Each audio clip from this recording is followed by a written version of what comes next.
এ দিদি, আজকে কি রান্না করছিস? আজকে তো নিরামিষের দিন, নিশ্চয়ই আলু পোস্ত আর ডাল রান্না করবি। এসব আলু পোস্ত আর ডাল আমি কিন্তু খাবো না, আজকে স্পেশাল কিছু কর। আরে না রে, আজকে স্পেশাল রান্নাই করব।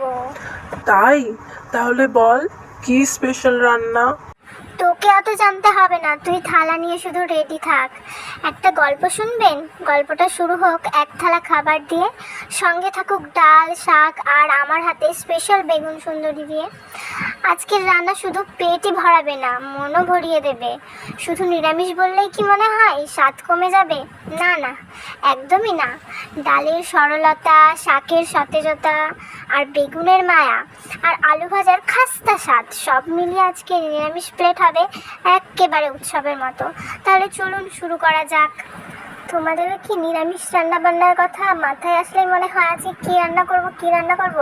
তাহলে আজকে এই চিন্তা ছেড়ে দাও আর আমার রেসিপিটা শুধু ফলো করো, তাহলেই তোমাদের আজকে দুপুরের খাবার জমে যাবে পুরো। তাহলে তোমরা যদি আমার এই ভিডিওটা ইউটিউবে দেখে থাকো, তাহলে আমার চ্যানেলটা সাবস্ক্রাইব করে লাইক কমেন্ট শেয়ার করে দিও। আর যদি ফেসবুকে দেখে থাকো তাহলে লাইক কমেন্ট শেয়ার করে দিও, সেম প্রসেস, ঠিক আছে? তো তোমরা দেখতেই পাচ্ছ আমার রান্না প্রায় শেষের পথে। আমার অনেক কটা রেসিপি হয়ে গেছে, প্রায় দুটো। লাস্টে এই শাক ভাজাটা হয়ে গেলেই হয়ে যাবে। তো thanks for watching, tata bye bye, সবাই খুব ভালো থেকো।